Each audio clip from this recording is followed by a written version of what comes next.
ก้อนไปฮับสาวน้อยพี่น้องใส่เสื้อยีนก่อนอันนี้กางเกงเพื่อนนอพาดเลยนี่เสื้อยีนเสื้อหยาก่อนเด้อ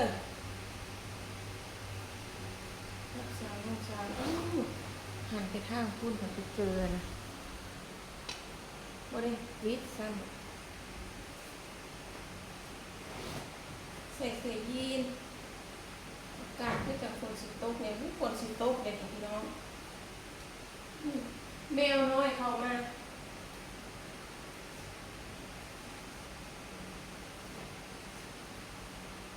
แมวน้อยเข้ามาพี่น้องไล่ออกไปแล้วน้องกล้าใส่ไล่ออกไปไปซื้อสบู่มาบ้างไอ้ส่งทางน้อยไปโรงเรียน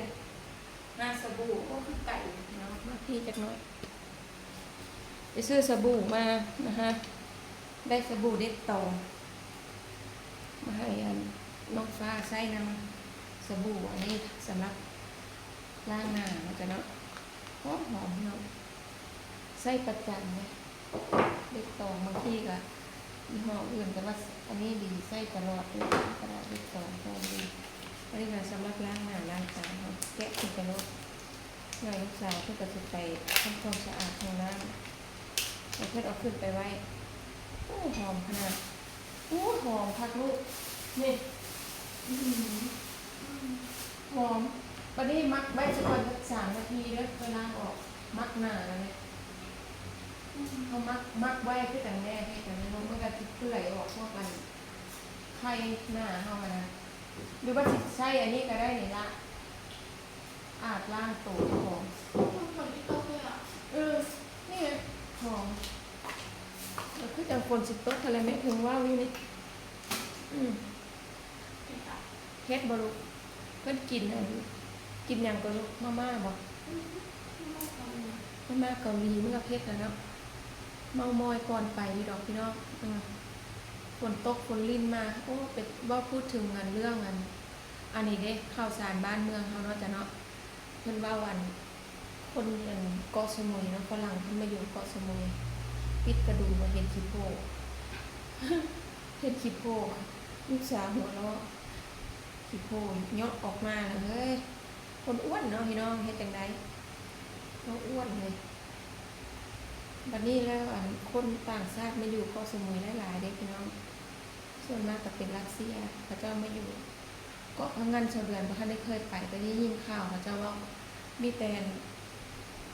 ต่างประเทศเขาเจ้ามาอยู่เปิดร้านเปิดหยังสิแม่ได้ยินแต่เขาว่าบ่ทันได้ไปเกาะพังงานแต่ว่าชาวเดือนอยู่เกาะสมุยก็เลยสังเกตแล้วกับรัสเซียหลายอีหลีประเทศรัสเซียน้องๆเนาะตรงที่บ้านเช่าเขาอยู่ตะกี้กับรัสเซียบ่ลูกรัสเซียแทบทุกหลังทุกคนรัสเซียโมเมนต์หลังเดียวแล้วลูกทุกหลังเลยมีแต่พ่อใหญ่นี่แหละเราเป็นเยอรมนีหลายพี่น้องของรัสเซียประเทศรัสเซียไม่ได้เรื่องเมากับปฏิคนบ้านเนาะตีกันรู้แต่ย่านนี่เลยตีกันแต่เราดีกับแม่ได้น่ะเราmy friend เราเซฮัลโหลสาวเดือนอยู่ตลอดพ่อใหญ่อยู่บ้านเก่าเซฮัลโหลmy friend บ่มีหยังกับแม่น่ะบ่มีถือกันอยู่นี่เราจะเมาหรือเปล่าอันนั้นก็สิหาเรื่องกันประเภทเดียวกันนะลูกตีกันก็มีเห็นแล้วตอนอยู่บ้านเช่าหลังเก่านะประเทศก็เลยบอกว่าต้องไปสนใจรัสเซียบัดนี้ก็เลยบอกพ่อใหญ่ไม่เขาจะตีกันได้ซั่นโอ้เพิ่นว่ามันก็ต้องไปสนใจเขาเด้อว่าซั่นเราฝรั่งเนาะเขาก็บ่ค่อยอยากรู้เรื่องกันปานใดนอกจากประเทศเดียวกันเขาจะว่าง่ายๆคนที่อยู่น้ำเฮาน่ะเขาเป็นเพื่อนกันหมดเลยนะเกือบทุกหลังเลยนะมันอีหลีมันเขาเจ้ารู้จักกันเบิดเลยเด้พี่น้องมีแต่ชาวเดือนเนี่ยอยู่ผู้เดียวผู้ใหญ่เราเป็นเยอรมนีนอกนั้นก็รัสเซียเนี่ยคนหลายแฮงแล้วอยู่ละไมของเป็นรัสเซียบ่น้องหลายแถวละหมอกละไมน่ะทอนเรามีแต่รัสเซียหลายพี่น้องส่วนมากเขาเจ้าสิมาอยู่เลยมีหน้าบ้านชาวเรือนอยู่นี่ก็รัสเซียนะน้อยเนี่ยนะพระมีรัสเซียเนี่ยประเทศรัสเซียหลายพี่น้อง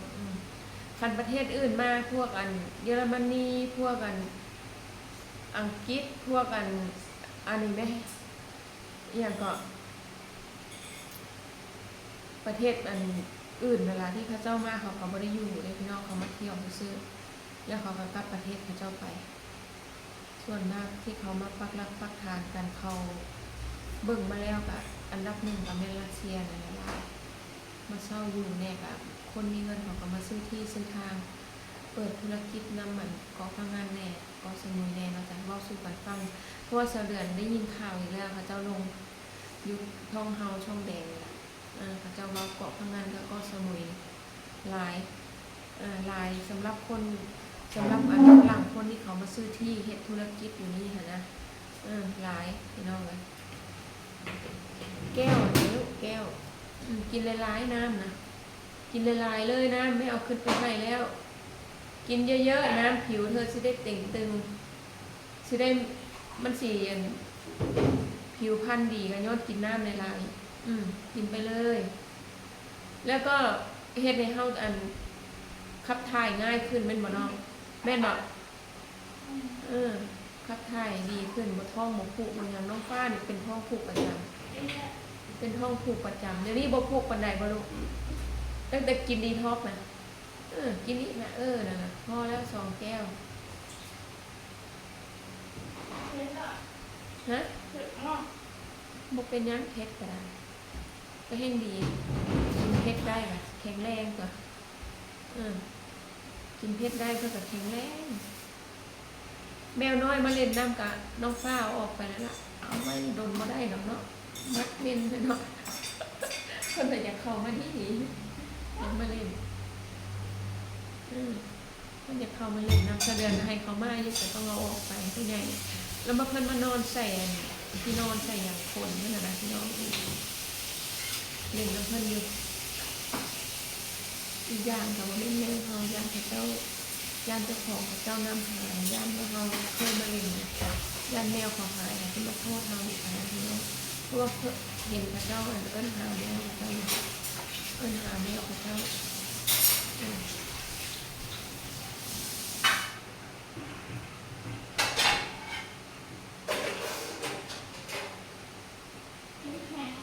ฮะเผ็ดแห้งไม่ไปตอนไหนที่ไปเดี๋ยวนี้แล้วนี่บ่าย 3หรือยังไม่ตามตรงนั่นแหละนี่ก็จะไปตอนนี้เลยเอาผ้าลงมาได้เหรอลูกไม่จะปั่นเลยเอาผ้าลงมาใส่ไปลูกไปมันไม่เยอะหรอกบลายบ่ซักไปแล้วยังก่อนเองเอาแล้วแต่มาแล้วไปทำความสะอาดห้องน้ำเอาดิไปเลี้ยงดีๆสะอาดตัวเองก็อาบน้ำชำระสบู่มันละหอมสบู่อันนี้ใส่ดีเลยพี่น้องจะเดือนเวลามักหน้ากันสิประมาณ3 นาทีก็ละเป็นฝ้าเนาะจ๊ะเนาะเป็นฝ้าหน้าเดือนนะเป็นฝ้าเป็นกะพี่น้องเลย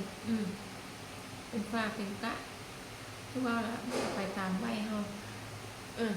เมามอยแล้วก็สิไปเพราะว่าฝ้าก็ขึ้นทั้งเทิงแล้วไปหับสาวน้อยสักตัวพี่น้องกินนมก่อนนมเปรี้ยวก่อน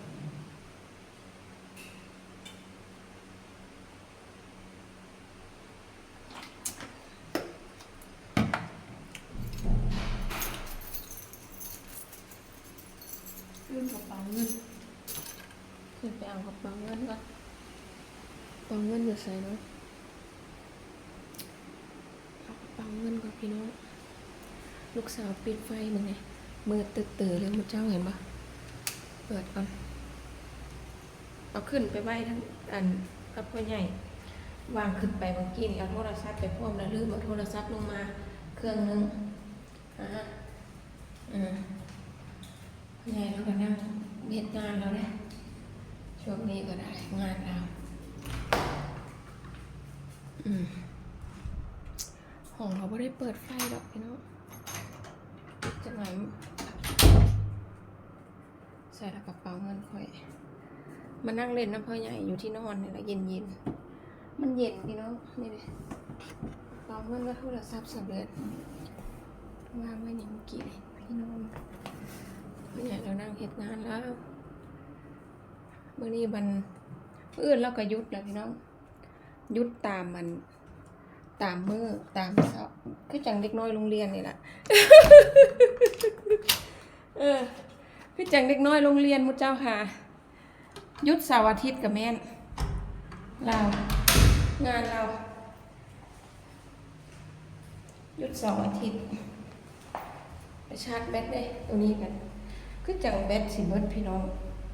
เบิดไว้ไว้แบตก็ได้เสื่อมเนาะเป็น2 เครื่องแล้วบัดนี้เสียบแบตก่อนพี่น้องขออนุญาตแป๊บนึงนี่ได้กระเป๋าเงินลืมเอาขึ้นไปเมื่อกี้ไปหักเพื่อนไปเว้นแม่แล้วไหมนี่เพื่อสิหาเอามาซ่าแรกนะพี่น้องคือกระสือเล่านะมาซ่าเลยแม่ลืมเอาหมวกใส่หมวกน้ำไฟอ่ะนี่แจ้งเนาะไฟหลอดนีออนแจ้งคักแจ้งแน่บรรยากาศหน้าบ้านไปเติมเบิ่งบรรยากาศมึงพี่น้องคือฝนสิตกนี่ได้อมื้อเจ้าเบิ่งหันเห็นบ่หันบรรยากาศคือฝนสิตกยังวะพี่น้องเลยนะฮะวันนี้เช้าเดินไปครับสาวน้อยก่อนพี่น้องพาผ้ากับซักเมื่อวานน้องฟ้าเพิ่นเอามาตากบนลายเมื่อวานนี่ซักผ้าเมื่อนี้ก็สิซักอีกเบิ่งทรงบัดนี้ค่ะ